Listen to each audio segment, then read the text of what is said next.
Hi, I am Anliya, just a 16-year-old girl. So ഇന്നെനിക്ക് ഇപ്രാവശ്യം 10th-ലുള്ള സ്റ്റുഡൻസിനോടാണ് സംസാരിക്കാനുള്ളത്. അതായത് ഇപ്പോൾ ക്ലാസ്സൊക്കെ സ്റ്റാർട്ട് ചെയ്ത് ഒരു വീക്കൊക്കെ ആയി. ഇപ്പം നിങ്ങൾക്ക് ഒരു ചെറിയ ഐഡിയ ഒക്കെ കിട്ടിയിട്ടുണ്ടാവും. അതായത് എങ്ങനെയൊക്കെയാണ് ലെസൺസിനെ പറ്റിയും ഇനി എങ്ങനെ പഠിക്കണം എന്ന കാര്യത്തിനൊക്കെ പറ്റി ചെറിയൊരു ഐഡിയ കിട്ടിയിട്ടുണ്ടാവും. പക്ഷെ അത് ഫുള്ളായിട്ടുള്ള സംഭവമൊന്നുമല്ല. നിങ്ങൾക്ക് ഇപ്പോഴും അതിൻ്റെ ആ ഒരു സീരിയസ്നെസ് ഒന്നും വന്നിട്ടുണ്ടാവില്ല. ആൻഡ് 10th എന്ന് പറയുന്നത് വലിയ സംഭവമൊന്നുമല്ല. പക്ഷെ നിങ്ങൾക്ക് ചെറുതായിട്ടിങ്ങനെ ഒരു സീരിയസ്നെസ് വേണം. എന്നാൽ തന്നെയാണ് നല്ലൊരു റിസൾട്ട് കിട്ടുള്ളൂ. പിന്നെ അതായത് 10th എന്ന് പറയുമ്പോൾ ഭയങ്കര ഹൈപ്പ് കൊടുത്ത് വെച്ചിട്ടുണ്ടെങ്കിലും കൃത്യമായിട്ട് നിങ്ങൾ പഠിച്ചു പോയാൽ അതിനനുസരിച്ച് ടീച്ചർമാർ പറയുന്നതനുസരിച്ചും നിങ്ങൾ റിവൈസ് ചെയ്ത് പോകുന്നതിനനുസരിച്ചും പഠിച്ചു പോയി കഴിഞ്ഞ് കഴിഞ്ഞാൽ അത്ര ബുദ്ധിമുട്ടുള്ള സംഭവമൊന്നുമല്ല 10th. And you can achieve it by step. അപ്പോൾ ഞാനിന്ന് അതിനെപ്പറ്റി സംസാരിക്കാൻ വെച്ചു. എങ്ങനെ പഠിക്കണം, എങ്ങനെ പഠിച്ചാലാണ് നിങ്ങൾക്ക് നല്ല രീതിക്ക് ഒരു മാർക്ക് സ്കോർ ചെയ്യാൻ പറ്റുക, എന്തെല്ലാം ചെയ്യാൻ പാടില്ല എന്ന കാര്യങ്ങളെപ്പറ്റി നമുക്ക് സംസാരിക്കാം. ഓക്കെ, ആദ്യം തന്നെ എൻ്റെ ഒരു ജേർണി ഞാൻ പറയാം. 10th അതായത് 10th തുടങ്ങിയ സമയത്ത് ഞാൻ 9th 10th കയറി. അപ്പോൾ നമുക്ക് 9th ആ ഒരു ത്രില്ലൊന്നും വിട്ടുണ്ടാവില്ല 10th വരുമ്പോൾ. അപ്പോൾ നമ്മളത്രയും ഡെഡിക്കേറ്റഡ് മെൻറ്റാലിറ്റി ആയിട്ട് ഫസ്റ്റ് ഒരു വീക്ക് തന്നെയായി ഇരിക്കേണ്ടാവുള്ളൂ. പിന്നത്തെ നമുക്ക് അത്രയും പഠിക്കാൻ അങ്ങനെ ഒരു മോട്ടിവേഷൻ ഒന്നും ഉണ്ടാവില്ല. സോ നമ്മൾ അത്രയും കുറച്ചൊക്കെ ഉഴപ്പിന്നൊക്കെ വരാം. പിന്നെ ഞാൻ എന്ന് പറഞ്ഞു കഴിഞ്ഞാൽ എനിക്ക് ബുദ്ധിമുട്ടുണ്ടാകുന്ന സബ്ജക്ട്സ് എന്ന് പറഞ്ഞു കഴിഞ്ഞാൽ കെമിസ്ട്രിയും സോഷ്യലായിരുന്നു. അതായത് സോഷ്യൽ എനിക്ക് ജോഗ്രഫിയുടെ പാർട്ട് ഭയങ്കര ബുദ്ധിമുട്ടാണ്. അത് പഠിച്ചെടുക്കാന്ന് പറഞ്ഞാൽ എനിക്ക് അത്ര സിമ്പിളല്ല. 9th ജോഗ്രഫി എന്ന് എനിക്ക് ഏറ്റവും ബുദ്ധിമുട്ട്. പക്ഷെ 10th ജോഗ്രഫി എന്ന് പറഞ്ഞു കഴിഞ്ഞാൽ കുറച്ച് കമ്പാരിറ്റീവ്ലി എളുപ്പമാണ് 9th വെച്ച് നോക്കുമ്പോൾ. സോ പക്ഷെ എനിക്ക് എന്തോ ജോഗ്രഫിയോട് എനിക്ക് ഭയങ്കര ഒരു വിരോധമുള്ളമാരാണ്. എനിക്ക് ആ ബുക്ക് തുറക്കാൻ തോന്നില്ല, അങ്ങനെയായിരുന്നു. പക്ഷെ ഞാൻ ഫസ്റ്റത്തെ വീക്കൊക്കെ കുറച്ചൊക്കെ പഠിച്ചിരുന്നു. കാരണം 10th ആണോ ഒരുമിച്ച് പഠിച്ച് പോകണം, റിവിഷൻ ചെയ്ത് പോകണം എന്നുള്ള മെൻറ്റാലിറ്റിയിൽ. പിന്നെ അങ്ങനെ ബാക്കായി, പിന്നെ അതങ്ങനെ തൊടാണ്ടായി. ആൻഡ് ഞാൻ ക്ലാസ്സിലെടുക്കണതൊക്കെ അത്യാവശ്യം പഠിച്ചു പോകും. പിന്നെ എനിക്ക് റിവിഷൻ അങ്ങനെ സോഷ്യലൊന്നും സമയം ഉണ്ടായിരുന്നില്ല. പിന്നെ സോഷ്യൽ അങ്ങനെ നോക്കലും ഇല്ല. സോഷ്യൽ അങ്ങനെ കുഴപ്പമില്ല, നമുക്ക് വായിച്ചെത്താലും മതിയല്ലോ, വായിച്ചെടുത്ത് നമുക്ക് ഉണ്ടാക്കി എഴുതാലോ എന്നുള്ളൊരു രീതിക്കായിരുന്നു. പക്ഷെ ഇതിൻ്റെ ഒക്കെ ആഫ്റ്റർ എഫക്റ്റ് അറിയണത് നമ്മൾ മോഡൽ എക്സാമും കഴിഞ്ഞിട്ടാണ്. മോഡൽ എക്സാം കഴിഞ്ഞിട്ടും എനിക്ക് സോഷ്യലിൽ വലിയ ഇമ്പ്രൂവ്മെൻ്റ് ഒന്നുമില്ല. അതായത് എനിക്ക് A+ അടുത്തേക്ക് എത്താൻ പറ്റുന്നില്ല. ആൻഡ് ഞാൻ ശരിക്കും പറയുകയാണെങ്കിൽ ഞാൻ ജനുവരി ഫെബ്രുവരി ആ 2 മാസങ്ങളാണ് കഷ്ടപ്പെട്ടിരുന്ന് പഠിച്ചെടുക്കണത്. കാരണം ഞാൻ ആ സമയത്ത് എൻ്റെ റൂമൊക്കെ കണ്ടു കഴിഞ്ഞാൽ ഏതാണ്ടൊരു പഠിപ്പിസ്റ്റലൊക്കെ ആയിരുന്നു. അതെന്ന് പറയുമ്പോൾ അത്രയും നമുക്ക് തോന്നും ഇതെന്തെങ്ങനെ എന്നൊക്കെ തോന്നാം. എനിക്കെന്നെ തോന്നി ഇത് ഞാൻ തന്നെയാണോ പഠിക്കണേ. എനിക്ക് അത്രയും സ്ട്രോങ് മെൻറ്റാലിറ്റി ഒന്നും. അതിന് എനിക്ക് A+ വേണം, എനിക്ക് ഫുൾ A+ വേണം എന്നുള്ളൊരു രീതിക്ക്. അപ്പം ഞാൻ എൻ്റെ എൻ്റെ റൂം തന്നെ ഞാൻ അതിനനുസരിച്ച് സെറ്റപ്പ് ചെയ്തെടുത്തു. ആൻഡ് ഞാൻ കുറേ ഷോർട്ട് നോട്ട്സ് ഉണ്ടാക്കി.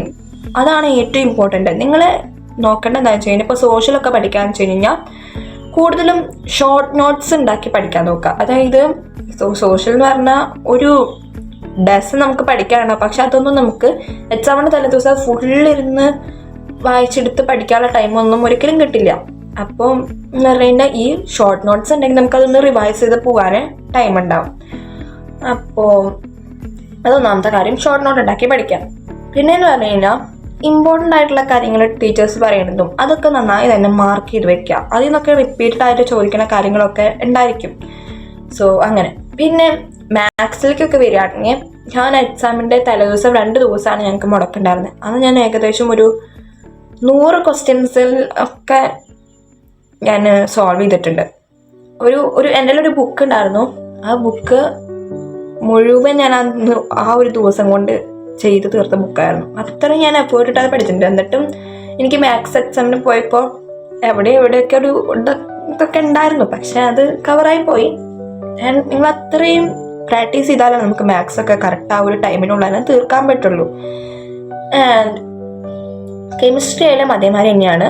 ഫസ്റ്റ് ഒന്നും അത്രയ്ക്ക് പ്രോബ്ലംസ് ഒന്നും ഉണ്ടാവില്ല. പക്ഷേ ലാസ്റ്റ് ചാപ്റ്ററൊക്കെ ആകുമ്പോൾ വരുമ്പോഴേക്കും അത്യാവശ്യം പ്രോബ്ലംസും സംഭവങ്ങളൊക്കെ ഉണ്ട്. ആ പ്രോബ്ലംസ് എന്ന് പറഞ്ഞു കഴിഞ്ഞാൽ നമ്മൾ ഭയങ്കരമായിട്ട് കൺഫ്യൂസ് ചെയ്യുന്ന പ്രോബ്ലംസ് ആണ്. സോ അതൊക്കെ നന്നായി ചെയ്ത് പഠിച്ച് മനസ്സിലാക്കി പഠിച്ചാൽ തന്നെയാണ് നമുക്കൊരു ക്വസ്റ്റ്യൻ വരുമ്പോൾ ചെയ്യാൻ പറ്റുള്ളൂ. ഞങ്ങൾക്കെന്ന് പറഞ്ഞു കഴിഞ്ഞാൽ ക്വസ്റ്റ്യൻ വന്നപ്പോൾ വരുന്ന ക്വസ്റ്റ്യൻസ് ടെസ്റ്റ് ചെയ്ത് ചോദിക്കായിരുന്നു.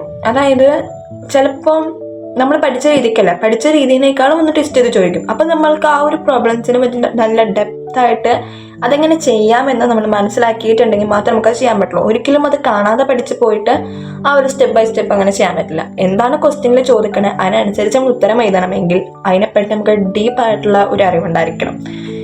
സോ നിങ്ങൾ നന്നായിട്ട് തന്നെ പ്രാക്ടീസ് ചെയ്യുക, അതായത് എഴുതി പഠിക്കുക. അങ്ങനെ തന്നെയാണ് ഈ മാത്സും പ്രോബ്ലംസ് ഒക്കെ നമുക്ക് സോൾവ് ചെയ്യാൻ പറ്റുള്ളൂ. പിന്നെ മാക്സിമം സോഷ്യലൊക്കെ എന്ന് പറയുമ്പോൾ ഇടയ്ക്കെങ്കിലും നമുക്കിപ്പോൾ വെക്കേഷനൊക്കെ വരികയാണെങ്കിലും പോലും, വെക്കേഷനൊന്നും ഞാനൊന്നും നോക്കിയിട്ടില്ല, പക്ഷെ അത് ചെയ്യണം എന്നാണ് പറയണത്. കാരണം അത് ചെയ്യാത്തതിന് ഡിഫക്റ്റാണ് ഞങ്ങളൊക്കെ മനസ്സിലാക്കിയത് ആ ഒരു ലാസ്റ്റ് മൊമെന്റ് അപ്പോൾ. സോ എന്തെങ്കിലുമൊക്കെ ഒരു പാഠം നിങ്ങൾ ജസ്റ്റ് ഒന്ന് വായിച്ചു വെക്കുക. സോഷ്യലൊക്കെ എന്ന് പറയുമ്പോൾ അതൊക്കെ നമുക്ക് സോഷ്യൽ എന്ന് പറയുമ്പോൾ കുറേ ഇയേഴ്സും സംഭവങ്ങളൊക്കെ ഇന്ത്യൻ ഹിസ്റ്ററി ഒക്കെ കുറേ വരുമ്പോൾ അതിൽ കുറേ ഇയേഴ്സ് സംഭവങ്ങളൊക്കെ ഉണ്ട്. ഞങ്ങൾക്ക് എന്താ പറയുക, ഞങ്ങളുടെ ബാച്ച് എന്ന് പറയുമ്പോൾ എവിടുന്ന് ക്വസ്റ്റ്യൻ വരുന്നു എന്ത് ചോദിക്കുന്നു ഒരു പ്രഡിക്ഷൻ ഉണ്ടായിരുന്നില്ല. അതായത് ഒരു എക്സാമിന് ചോദിച്ച രീതിക്കല്ല അടുത്ത എക്സാമിന് ചോദിച്ചിരുന്നത്. സോ നമ്മൾ അത്രയും സിമ്പിളായിട്ട് കാണുന്ന വിഷയം എനിക്കൊക്കെ ഭയങ്കര സിമ്പിളായിരുന്നു ബയോളജിക്ക് എന്ന് പറഞ്ഞാൽ. പക്ഷെ ആ ബയോളജിയൊക്കെ ഓൺ എക്സാമിന് ക്രിസ്മസ് എക്സാമിനൊക്കെ ചോദിച്ച ഒരു രീതിയുണ്ട്, അതൊക്കെ പറഞ്ഞാൽ നല്ല ടഫായിട്ട് ചോദിച്ച സംഭവങ്ങളായിരുന്നു. ബയോളജിയൊക്കെ അത്രയും ഡീപ്പായിട്ട് ചോദ്യങ്ങൾ വന്നില്ല. അത് നമ്മൾ ടെസ്റ്റ് നന്നായി വായിച്ചിട്ടുണ്ടെങ്കിൽ ഒരു കുട്ടിക്ക് എഴുതാം എന്നുള്ള രീതിക്കാണ് അന്നത്തെ ക്വസ്റ്റ്യൻസ് ഒക്കെ വന്നിട്ടുണ്ടായിരുന്നു. പക്ഷെ മെയിൻ എക്സാമിനൊക്കെ ഏറ്റവും എളുപ്പം ഉണ്ടായിരുന്നത് ബയോളജി ആയിരുന്നു. കാരണം എന്താണെന്ന് വെച്ച് കഴിഞ്ഞാൽ ബയോളജിയും എൻ്റെ എക്സാമിന് മുന്നേ ഒരു 3-4 പ്രാവശ്യം എൻ്റെ റിവിഷൻ കഴിഞ്ഞിട്ടുണ്ട്. അത് താങ്ക്സ് ടു ടീച്ചറും എൻ്റെ ടീച്ചറും അത്രയ്ക്കും എഫേർട്ട് ഇട്ട് പഠിപ്പിച്ചിട്ടുമുണ്ട് ബയോളജി ടീച്ചർ. സോ എനിക്ക് നല്ല രീതിക്ക് റിവിഷൻ കഴിഞ്ഞ ഒരു സബ്ജക്റ്റ് എന്ന് പറഞ്ഞു കഴിഞ്ഞാൽ അത് ബയോളജിയാണ്. അതുകൊണ്ട് തന്നെ എനിക്ക് അത്രയും സിമ്പിളായിരുന്നു. ഞാൻ എക്സാം വേണ്ടി അത്രയും ഹാപ്പി ആയത് ബയോളജി എക്സാം കേട്ടായിരുന്നു. പിന്നെ കെമിസ്ട്രി എന്ന് പറഞ്ഞാൽ റിവിഷൻ ചെയ്ത് എത്തിയിട്ടുണ്ടായിരുന്നില്ല. സോ അതിൻ്റെ ബുദ്ധിമുട്ട് ഞാൻ അനുഭവിച്ചിട്ടുണ്ട്. അതുകൊണ്ട് തന്നെ നമ്മൾ എത്രത്തോളം റിവൈസ് ചെയ്യുന്നോ അത്രത്തോളം നമുക്ക് സിമ്പിളായിരിക്കും നമ്മൾ മെയിൻ എക്സാമിന് പോകുമ്പോൾ. അപ്പോൾ നിങ്ങൾക്ക് കിട്ടാവുന്ന ടൈമൊക്കെ നിങ്ങൾ റിവൈസ് ചെയ്യുക. പിന്നെ ഏതു നേരവും പഠിച്ചുകൊണ്ടിരിക്കേണ്ട ആവശ്യമൊന്നുമില്ല. നിങ്ങൾ അത്യാവശ്യം നിങ്ങളെ എൻജോയ് ചെയ്യുക. നിങ്ങളുടെ ജസ്റ്റ് ഒരു പാർട്ടാണ് ഈ ഒരു പഠിപ്പ് എന്നുള്ള രീതിക്ക് മാത്രം പോവുക. പിന്നെ ആ പഠിക്കുന്ന സമയം നമ്മൾക്ക് വേണ്ടി പഠിക്കാന്നുള്ള രീതിക്ക് പഠിക്കുക. എക്സാം എഴുതാൻ വേണ്ടി മാത്രമായിട്ടൊന്നല്ല, മെയിൻ എക്സാം വരെ ആ ഒരു സംഭവം ഉണ്ടാവണം എന്നുള്ള രീതിക്ക് പോവാം. പിന്നെ ചെയ്യാൻ പറ്റുന്ന ഒരു കാര്യമാണ് പ്രീവിയസ് ഇയർ ക്വസ്റ്റ്യൻ പേപ്പേഴ്സ്. അതൊക്കെ നന്നായി റിവൈസ് ചെയ്യുക. അതൊക്കെ ചെയ്യുമ്പോൾ നമുക്കൊരു ഒരു മോഡൽ കിട്ടും. പിന്നെ ഞങ്ങളുടെ ക്വസ്റ്റ്യൻ പേപ്പറും നിങ്ങൾക്കുള്ള കാരണം ഒരു രീതിയുണ്ട്, അങ്ങനെ നമുക്ക് ചെയ്താൽ കിട്ടും. പിന്നെ മെയിനായിട്ട് നിങ്ങൾ ചെയ്യേണ്ടത് നിങ്ങളുടെ മാർക്ക് മറ്റുള്ളവരായിട്ട് കമ്പയർ ചെയ്യാതിരിക്കുക. അതായത് ഇപ്പോൾ ഫസ്റ്റൊക്കെ എന്ന് പറയുമ്പോൾ നമുക്ക് ചില മാത്സിലൊക്കെ ഭയങ്കര ടഫായിട്ടൊക്കെ വരുമ്പോൾ മാത്സിലൊക്കെ ഭയങ്കര മാർക്ക് കുറയാൻ ചാൻസ് ഉണ്ട്. സോ അതൊക്കെ നിങ്ങൾ ആലോചിച്ചിട്ട് അയ്യോ മാർക്ക് കുറഞ്ഞല്ലോ എന്ന് ആലോചിച്ചിരിക്കേണ്ട ഒരു ആവശ്യമില്ല. മറ്റുള്ളവർക്ക് ചിലപ്പോൾ നിങ്ങളുടെ ഫ്രണ്ട്സിനൊക്കെ നല്ല മാർക്ക് ഉണ്ടായിരിക്കും. അപ്പോൾ നിങ്ങൾ വിചാരിക്കും ഇതെന്തെങ്ങനെയൊക്കെ അങ്ങനെ വിചാരിക്കേണ്ട ആവശ്യമില്ല. നിങ്ങൾക്ക് എത്രയാണ് നിങ്ങൾ പഠിച്ചിട്ടുണ്ടെങ്കിൽ നിങ്ങൾക്ക് അത് എത്ര മാർക്ക് കുറഞ്ഞാലും നിങ്ങൾ ഹാർഡ് വർക്ക് ചെയ്തല്ലോ എന്നുള്ളൊരു സാറ്റിസ്ഫാക്ഷൻ നിങ്ങൾക്ക് ഉണ്ടായിരിക്കും. ആൻഡ് ഹാർഡ് വർക്ക് ചെയ്താൽ നിങ്ങൾക്ക് ഇത് കിട്ടാവുന്നതന്നെ ഉള്ളൂ. അത്ര വലിയ സംഭവം ഒന്നല്ല. നിങ്ങൾക്ക് കറക്റ്റായിട്ടൊരു ടൈം ടേബിളും ഒരു പ്ലാനും ഉണ്ടെങ്കിൽ അതിനനുസരിച്ച് നിങ്ങൾ പഠിച്ചാൽ 10th ഒക്കെ സിമ്പിളായിട്ട് നിങ്ങൾക്ക് ഫുൾ A+ വാങ്ങിച്ചിറങ്ങാം. ആൻഡ് ഒരു ടൈം ടേബിൾ അത് മുഖ്യമാണ്. അതുണ്ടെങ്കിൽ അതായത് എനിക്കെന്ന് പറഞ്ഞു കഴിഞ്ഞാൽ അതിപ്പോൾ എല്ലാവർക്കും സെയിം തന്നെ ആയിരിക്കും. അതായത് ഞാനിപ്പോൾ ഒരു ടൈം ടേബിൾ ഉണ്ടാക്കും. എൻ്റെ ഫസ്റ്റ് 2 ആഴ്ചയൊക്കെ ഞാൻ എങ്ങനെയായിരുന്നു, ഞാനൊരു ടൈം ടേബിൾ ഉണ്ടാക്കി. ആൻഡ് അതിനനുസരിച്ച് ഒരു 2-3 ദിവസമൊക്കെ ഞാൻ പോയി. പിന്നെ തന്നെ എനിക്ക് അങ്ങനെ അത് കണ്ടിന്യൂ ചെയ്യാൻ പാടില്ല. എന്തെങ്കിലുമൊക്കെ റീസൺസ് കാരണം ആ ടൈം ടേബിൾ ചിലപ്പോൾ വീണ്ടും ഞാൻ വീണ്ടും മാറ്റി പോകും. സോ അങ്ങനെ ചെയ്യാതിരിക്കാം. പിന്നെ ഞാൻ കണ്ടുപിടിച്ചൊരു കാര്യമാണ്, അതായത് ഞാനിപ്പോൾ ഒരു ദിവസം സ്കൂൾ വിട്ട് വന്നു കഴിഞ്ഞാൽ ഞാൻ ഒരു പേപ്പർ എടുക്കും. എന്നിട്ട് എനിക്ക് ചെയ്യാനുള്ള കാര്യങ്ങൾ ഞാൻ എഴുതും. അതിപ്പോൾ എൻ്റെ എല്ലാ കാര്യങ്ങളൊക്കെ ഫോൺ നോക്കാനുള്ളത്, എനിക്ക് വേറെ എന്തെങ്കിലുമൊക്കെ ഉണ്ടെങ്കിൽ ഇപ്പോൾ ചിലപ്പോൾ എനിക്ക് എന്തെങ്കിലും വരയ്ക്കാനുള്ളത്, അത് എല്ലാ കാര്യങ്ങളും ഇപ്പോൾ സ്കൂൾ വിട്ട് വന്നിട്ടാണ് ഞാൻ അങ്ങനത്തെ കാര്യങ്ങളൊക്കെ ഇൻവോൾവ് ആവാറുണ്ട് കേട്ടോ. സോ ഏതുവരെ പഠിച്ചുകൊണ്ടിരിക്കുന്നില്ല. അപ്പം എനിക്ക് എന്തൊക്കെ കാര്യങ്ങൾ ചെയ്യാണ്ടോ അതൊക്കെ ഞാൻ എഴുതും. എന്നിട്ട് അതിനൊക്കെ ഒരു ടൈം, കിടക്കുന്നതിന് മുന്നേ ഒരു ടൈം എല്ലാത്തിനും അലോട്ട് ചെയ്യും. എന്നിട്ട് ഞാൻ ആ ഒരു ടൈമിനുള്ളിൽ എനിക്ക് എത്ര പഠിക്കാൻ പറ്റുമോ അതിനനുസരിച്ച് ഞാൻ പഠിക്കും. എത്ര കാര്യങ്ങൾ ചെയ്യാൻ പറ്റുമോ അതിനനുസരിച്ച് ചെയ്യും. അതാണ് ഏറ്റവും ബെസ്റ്റ് ആയിട്ടുള്ള കാര്യം. ഒരു ദിവസത്തേക്ക് ഒരു ടൈം ടേബിൾ നിങ്ങൾ ചെയ്യാം. അതായത് നിങ്ങൾക്ക് എങ്ങനെ കാര്യങ്ങൾ ചെയ്യാൻ പറ്റും എന്നുള്ള രീതിക്ക്. അല്ലാണ്ട് ഈ ടൈം ടേബിൾ തന്നെ എല്ലാ ദിവസവും പോകണമെന്ന് ഒരു നിർബന്ധമില്ല. കാരണം എന്താ വെച്ചാൽ നിങ്ങൾക്ക് ചിലപ്പോൾ വേറെ ഏതെങ്കിലും പരിപാടിയോ അങ്ങനെയൊക്കെ വരുമ്പോൾ ഈ ടൈം ടേബിളൊക്കെ ബ്രോക്കായി പോകും. സോ അങ്ങനെ ചെയ്തിട്ട് വലിയ ഉപകാരം ഉണ്ടെന്ന് എനിക്ക് തോന്നാറില്ല. അതൊരു പ്രൈമറി ടൈം ടേബിൾ എന്നുള്ള രീതിക്ക് നിങ്ങൾക്ക് വെക്കാം. പിന്നെ നിങ്ങൾക്ക് ഓരോ ദിവസവും ടൈം ടേബിൾ ഉണ്ടാക്കുകയാണെങ്കിൽ അത്രയും നല്ലതായിരിക്കും. കാരണം നിങ്ങൾക്കാണ് അറിയുള്ളൂ ഇനി എന്തൊക്കെ കാര്യങ്ങൾ ഓരോ ദിവസം വരുന്നുണ്ടെന്ന്. സോ ഓരോരുത്തർക്കും അത് ഡിഫറെൻ്റ് ആയിരിക്കും. അപ്പോൾ ഒരു ടൈം ടേബിൾ പറഞ്ഞു തന്നിട്ടും കാര്യമില്ല. സോ മാക്സിമം ഒരു 2 hours അല്ലെങ്കിൽ 3 hours ഒക്കെ പഠിപ്പിന് വേണ്ടി മാറ്റി വയ്ക്കുക. അത് കഴിഞ്ഞിട്ടും ഇഷ്ടംപോലെ സമയമുണ്ടല്ലോ. അതായത് അതും ഇനഫ് ആവാതെ വരും. നമുക്ക് അതും പോരാന്നുള്ള രീതിക്ക് അവസാനമൊക്കെ ആകുമ്പോൾ തോന്നും അയ്യോ തീരെ സമയമില്ലല്ലോ എന്ന്. ഞങ്ങളുടെ മാത്സ് എക്സാമിൻ്റെ സമയത്ത് നമുക്ക് 2 ദിവസം ശനി ഞായർ മാത്രമാണ് ഒരു മുടക്കമുള്ളൂ. സോ അതുകൊണ്ട് ഇത്ര ചാപ്റ്റേഴ്സ് എത്ര ക്വസ്റ്റ്യൻസ് നമുക്ക് ചെയ്തെടുക്കാൻ പറ്റുന്ന ഊഹിക്കാവുന്നേ ഉള്ളൂ. നമുക്ക് ആ ഒരു ട്രിഗ്നോമെട്രി എന്നൊക്കെ പാഠം വരുമ്പോൾ അതൊക്കെ ചെയ്തെത്തുമ്പോഴേക്ക് തന്നെ ടൈം എടുക്കും. സോ ആ ഒരു 2 ദിവസം കൊണ്ട് എത്രത്തോളം പ്രാക്ടീസ് ചെയ്യാൻ പറ്റും അത്രത്തോളം ക്വസ്റ്റ്യൻസ് ഞാൻ ചെയ്തു. ആൻഡ് അതിൻ്റെ ഒരു എഫക്റ്റ് തന്നെയാണ് എനിക്ക് റിസൾട്ട് വന്നപ്പോഴും കിട്ടിക്കണത്. ആൻഡ് അതിൻ്റെ ഒപ്പം പ്രാർത്ഥന ഉണ്ടാവുക, പ്രാർത്ഥിക്കുക. നിങ്ങൾ എല്ലാം കൊണ്ടും ആയില്ല, നമുക്കൊരു ലക്കും വേണം എല്ലാത്തിനും. സോ നല്ല ടീച്ചർമാരുടെ കയ്യിൽ നിങ്ങളുടെ ആൻസർ ഷീറ്റ് കിട്ടാനും എല്ലാത്തിനും. സോ ഫസ്റ്റ് മുതൽ തന്നെ നിങ്ങൾക്ക് കറക്റ്റായിട്ട് ആ ഒരു ഇതിൽ പോയി കഴിഞ്ഞാൽ ആ ഒരു ട്രാക്കിലേക്ക് നിങ്ങൾ എത്തും. പിന്നെ വരുന്ന ഒരു സംഭവമാണ്, പിന്നെ നിങ്ങൾ ഉഴപ്പി പോകാൻ വരുന്ന ഒരു ടൈമാണ് കലോത്സവം ശാസ്ത്രമേള. ഈ സംഭവം വന്നു കഴിഞ്ഞാൽ നമ്മൾ കുറച്ചും കൂടി ഡൈവേർട്ടായി പോകും.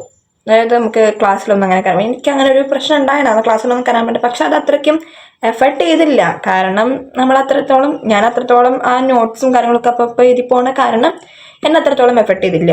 അതേമാതിരി ഞാൻ ആയിരിക്കണം. അതായത് ഇപ്പം നിങ്ങൾ എന്തെങ്കിലും ശാസ്ത്രമേള കലോത്സവത്തിനൊക്കെ പോകുന്നുണ്ടെങ്കിൽ അതിൻ്റെ ക്ലാസ്സസൊക്കെ മാക്സിമം നിങ്ങൾ ഒഴിവാക്കാതിരിക്കുക. മാത്സ് ക്ലാസ്സൊക്കെ മാക്സിമം ഒഴിവാക്കാതിരിക്കുക.